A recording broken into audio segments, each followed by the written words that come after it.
Una de las historias criminales más oscuras y enigmáticas de Italia ha cobrado nueva vida en Netflix, capturando la atención global. Hablamos de El monstruo de Florencia, una miniserie que se adentra en el terror que asoló la región de la Toscana durante casi 2 décadas. Más que un simple true crime, esta producción es una inmersión en una herida abierta de la sociedad italiana. A continuación, desvelamos 18 curiosidades fascinantes sobre esta serie inquietante. Número 1. Un caso aún abierto.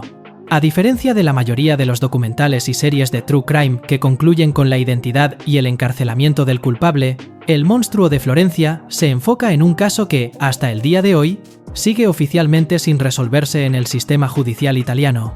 El verdadero autor de los crímenes nunca fue identificado de manera concluyente por las autoridades. La serie no intenta ofrecer una solución definitiva, sino que explora la profunda ambigüedad, la frustración de los investigadores y el trauma de una nación que nunca obtuvo un cierre, lo que intensifica su atmósfera de terror psicológico. Número 2. La duración del terror y las parejas asesinadas. El asesino, conocido como Il Mostro di Firenze, aterrorizó la provincia de Florencia durante un extenso periodo de 17 años, desde el primer doble homicidio, atribuido en 1968, hasta el último ataque en 1985. En total, 8 parejas, 16 víctimas, fueron brutalmente asesinadas. La miniserie de 4 episodios tiene el complejo reto de abarcar y dramatizar casi 2 décadas de miedo, errores judiciales y el incesante pánico social que se instaló en el corazón de Italia. Número 3. El impacto del testigo ocular infantil. El primer doble homicidio atribuido al monstruo ocurrió en 1968, con las víctimas Barbara Locci y su amante. En el asiento trasero del vehículo donde fueron atacados se encontraba Natalino Mele, el hijo de 6 años de Locci, quien sobrevivió a la masacre y fue encontrado por la policía. El niño despertó entre los cadáveres. Este detalle, increíblemente dramático, se convierte en un punto de partida fundamental para la serie, explorando el trauma de un testigo infantil que nunca pudo olvidar. Número 4. El significado del título y el contexto geográfico. El título original en italiano es simplemente Il Mostro. La traducción al español, El monstruo de Florencia, añade el contexto geográfico, crucial para entender la dimensión del pánico. El miedo no se localizó en la metrópoli, sino en la Toscana rural, transformando los idílicos y románticos campos, donde las parejas buscaban intimidad, en escenarios de muerte y un símbolo de la fragilidad de la seguridad. Número 5. La ambientación en locaciones auténticas de la Toscana. La producción se filmó en locaciones reales de Florencia y la campiña toscana, utilizando un elenco que en su mayoría es de origen sardo o toscano. El uso de los bosques, caminos rurales y campos oscuros de la región no es solo escenografía.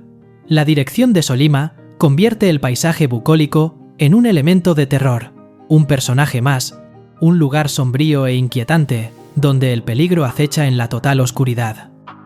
Número 6. El error judicial y la pista sarda. Tras el crimen de 1968, la policía detuvo y consiguió la confesión del marido de Locci, Stefano Mele, quien actuó por celos y encubrimiento.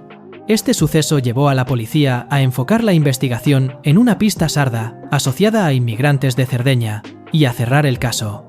Este error judicial monumental permitió que el verdadero asesino actuara con total impunidad durante 14 años más, reabriendo la herida en 1982 con un nuevo doble crimen cometido con la misma Beretta 22.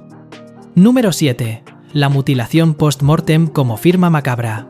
El modus operandi del monstruo iba más allá del asesinato a tiros.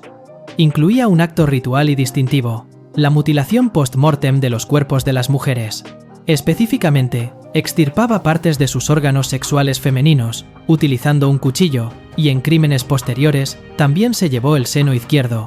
Este detalle brutal se aborda en la serie con una sobriedad terrorífica, enfatizando la naturaleza profundamente perturbadora y sexualmente desviada de los ataques. Número 8. La conexión inesperada con Hannibal.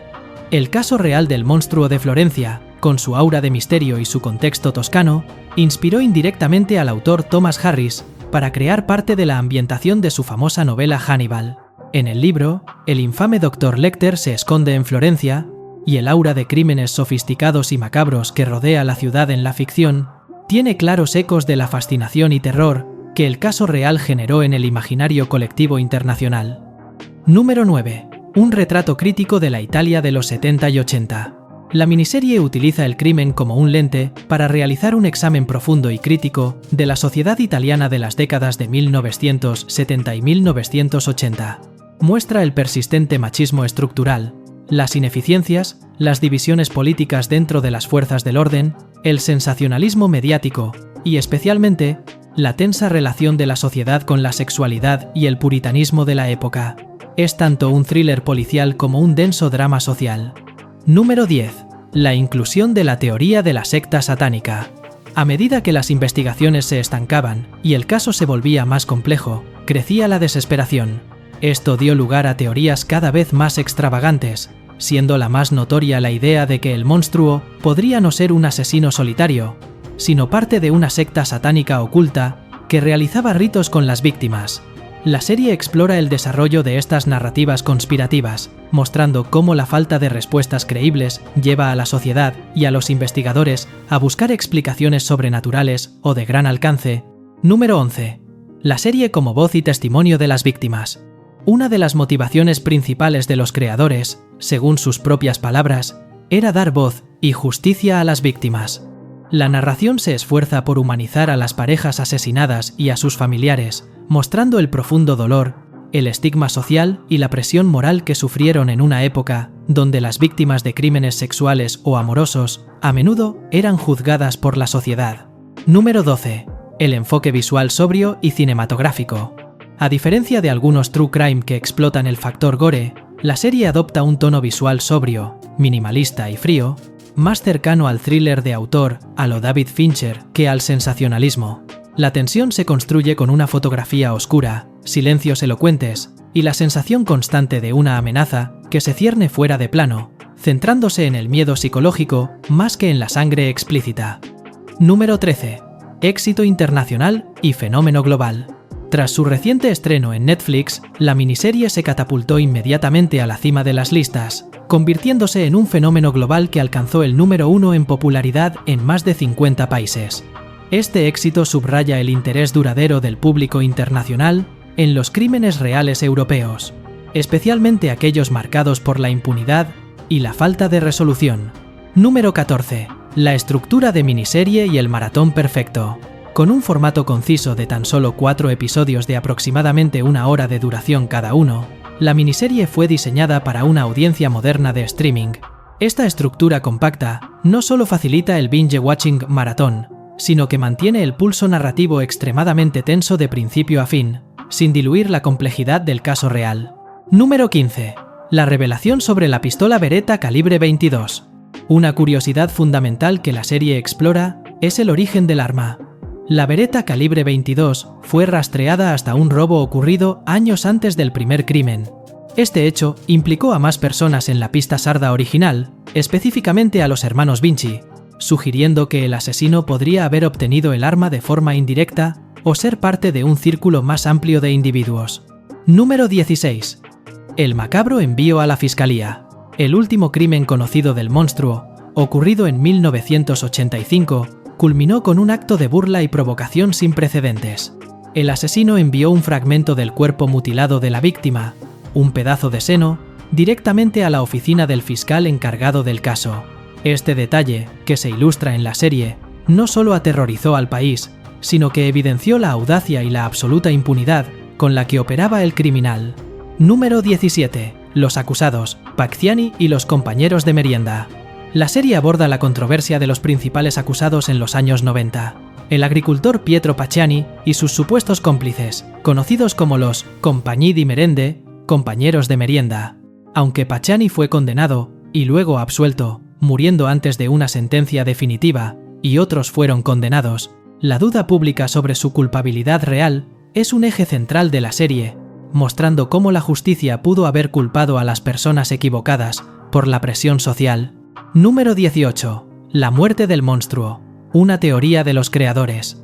Dado que el monstruo dejó de actuar abruptamente después de 1985, una de las teorías más aceptadas es que el asesino murió o fue encarcelado por otro crimen. Aunque la serie no da una respuesta definitiva sobre su identidad, Los creadores, Sollima y Fasoli, han sugerido en entrevistas que su propia conclusión es que el monstruo murió en 1985, lo que explicaría el cese repentino de los ataques. Esta es su manera de ofrecer un cierre, aunque sea extra narrativo. Ahora me gustaría conocer tu opinión. ¿Quién piensas que fue el monstruo de Florencia? Cuéntame en los comentarios. No olvides dejar tu me gusta y suscribirte al canal para más contenido como este.